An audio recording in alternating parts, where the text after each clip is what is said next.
Hi అండి, బాగున్నారా? మరి ఇప్పుడు మన క్లాస్కు మనం వచ్చేసాము. ఇప్పుడు ఎలక్షన్స్ దగ్గర ఉన్నాయి కాబట్టి ఒక మంచి మాట మనం చెప్పుకుందామండి.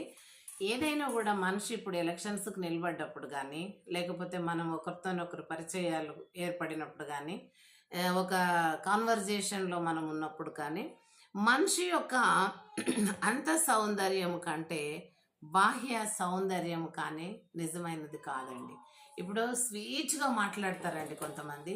ఎంత మంచిగా అమ్మ బాగున్నావా అది ఇది చాలా మంచిగా అసలు మనము ఆ మనిషి మీద మనల్ని ఎప్పుడెప్పుడు ఏమన్నా బాధలు పెట్టినటువంటివి కూడా గుర్తుకు రానటువంటి స్థితిలో మనల్ని మోల్డ్ చేసి వాళ్ళంత చక్కగా స్వీట్గా తేనెలాగా మధురంగా మాట్లాడతారు.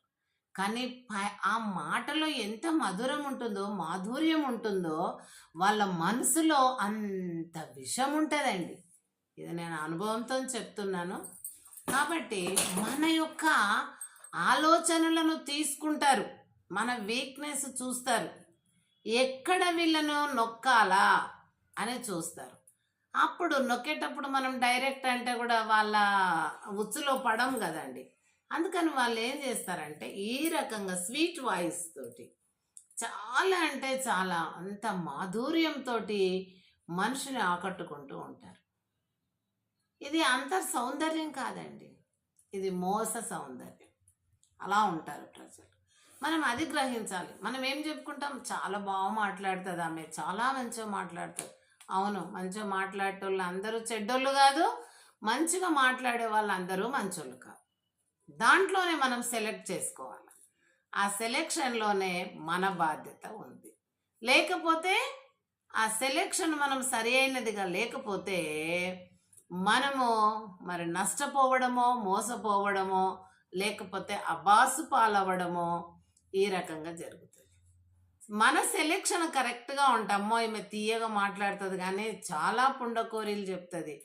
మరి ఎవరు మంచిగా ఉన్నా ఓర్వదు, ఎవరు డెవలప్ అయినా తట్టుకోదు. కాబట్టి ఈమెతోని కేర్ఫుల్గా ఉండాలి. ఆమె మాటను చూసి మనము మోసపోవద్దు అని గ్రహించినటువంటి వ్యక్తే నిజమైన వ్యక్తి. ఎందుకంటే వెనకటనేమో ప్రాణం ఉంటుండే సొంత వాళ్ళకు కూడా.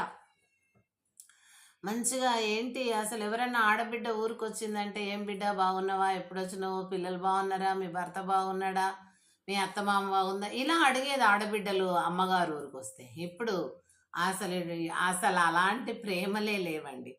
కనీసము అన్నదమ్ములకు లేవు, అక్క చెల్లెండ్లకు లేవు. అక్క చెల్లెని చూస్తే చెల్లె అక్కని చూస్తుంది కానీ అంత ఆప్యాయత ప్రేమ మాత్రం పంచుకోవట్లేదండి. ఆ రకంగా మన దుష్పరిస్థితి